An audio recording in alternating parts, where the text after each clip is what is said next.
కూడా చాలా బాగా వచ్చింది. ఇది గుళిక చూసినట్లయితే 1 2 3 4 5 6 7 8 9 10 11 12 13 14 15 16 17 18 19 20 21 22 23 24 25 26 27 28 29 30 31 32 33 34 35 36 37 38 38 పిలకలు వచ్చినాయి. Okay sir. ఓకే, నమస్తే అండి. నా పేరు కాసర్ల రమేష్. మాది చల్వాయి గ్రామము, గోవిందరావుపేట మండల్, ములుగు జిల్లా. మాది వ్యవసాయ కుటుంబము. నేను ఉపాధ్యాయుడిగా కూడా పనిచేస్తున్నాను. ఈ విషపు గుళికలు లేకుండా, ఎలాంటి రాసాయనిక మందులు వాడకుండా తిండికి పండించుకోవాలనేటువంటి ఉద్దేశంతో నేను జై శ్రీరామ్ గోల్డ్ యశోద కంపెనీ వాళ్ళే విత్తనాలు తీసుకొచ్చి నాటుకోవడం జరిగింది. 1 ఎకరా 10 గుంటలలో. అది మనం నాటిన 15 రోజులకు మనం ఈ వాయుయంత్ర గుళికలు వాడడం జరిగింది. గత సంవత్సరం కనుక మనం చూసినట్లయితే నాకు ఇంత సాటిస్ఫై అనిపించలేదు. ఈ వాయుయంత్ర గుళికలు ఇలాంటి 2 ప్యాకెట్లు నేను వాడడం జరిగింది. మళ్ళీ దీని తర్వాత నాకు మంచి సాటిస్ఫై అనిపించింది. పిలక వచ్చింది. చేను కూడా గ్రోత్ చాలా మంచిగా హ్యాపీ అనిపించింది. ఎన్ని పిలకలు వచ్చినాయండి? 34 పిలకల వరకు, హైయెస్ట్ 34 పిలకల వరకు వచ్చాయి.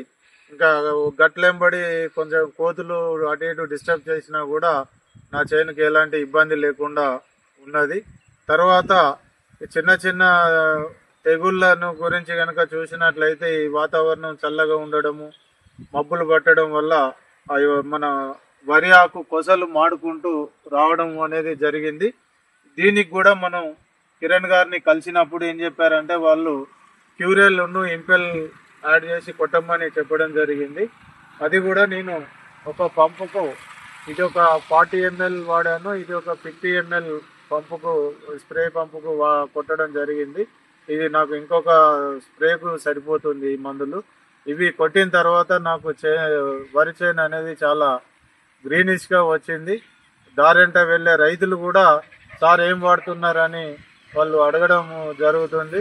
ఇది కంప్లీట్ పూర్తిగా ఆర్గానిక్ వేలో ఉన్నందున. అదేనండి, ఇంపెల్ క్యూరెల్ ఎందుకు వాడారు మీరు? ఇంపెల్ క్యూరెల్ అనేది ఈ మొగి పురుగుకు, తర్వాత ఈ ఆకు చుట్ట పురుగు, తర్వాత వరి ఆకు కొసలు మాడడం అనేది గమనించి నేను కిరణ్ గారిని సంప్రదించినప్పుడు ఈ 2 సలహాలు ఇవ్వడం జరిగింది నాకు. ఈ 2 సలహాలతో నేను ఒకసారి స్ప్రే చేసినప్పుడు తప్పకుండా మనకు రిజల్ట్ అనేది చూడడం జరిగింది. దీని ప్రకారం ఈసారి తప్పకుండా ఆర్గానిక్ పద్ధతిలోనే మనం ఈ వ్యవసాయం, వరి కోసేంత వరకు, ఎంత పండినా కూడా కోసేంత వరకు అదే మెథడ్ ఫాలో కావాలి. మీరు ఇంపెల్ క్యూరెల్ కొట్టిన తర్వాత ఏం గమనించారండి? ఇంపెల్ క్యూరెల్ కొట్టిన తర్వాత నేను చేనుకు నీళ్ళు వేసినప్పుడు మెది ద్వారా నీటితో పాటు తెల్లటి దోమ, రెక్కల పురుగు అవంతా కూడా కొట్టుకురావడం గమనించాను. అది కూడా వారికి తెలియజేశాను. అది ఎంత ఒకటి రసాయనిక మందులు అందరూ కూడా వేరే వేరే మందులు, కోరాజిన్ కొట్టమని, ఇంకేదో కొట్టమని సలహా ఇచ్చారు. అలాంటివి నేనేవి వాడకుండా ఈ ఇంపెల్ 1, క్యూరెల్ 1, 2 కలిపి వాడడం జరిగింది. ఇది ఒక 40 ml వేసాను, ఇది ఒక 50 ml వేయడం జరిగింది. దీని ద్వారా నాకు చాలా రిజల్ట్ ఉంది. మీరు చేను చూసుకున్నా కూడా దాని రిజల్ట్ అనేది కంపల్సరీ కనబడుతుంది. ఎలాంటి ఇబ్బంది లేదు, గ్రీనిష్గా ఉంటుంది, చక్కగా ఉన్నది. చేను కూడా చాలా నీట్గా ఉన్నది. తలమాడు, ఈ వేరే రకమైనటువంటి తెగుళ్ళు అనేవి ఏమీ లేకుండా, ఎలాంటి వైరస్ తెగుళ్ళు లేకుండా చేను చాలా నీట్గా ఉన్నది.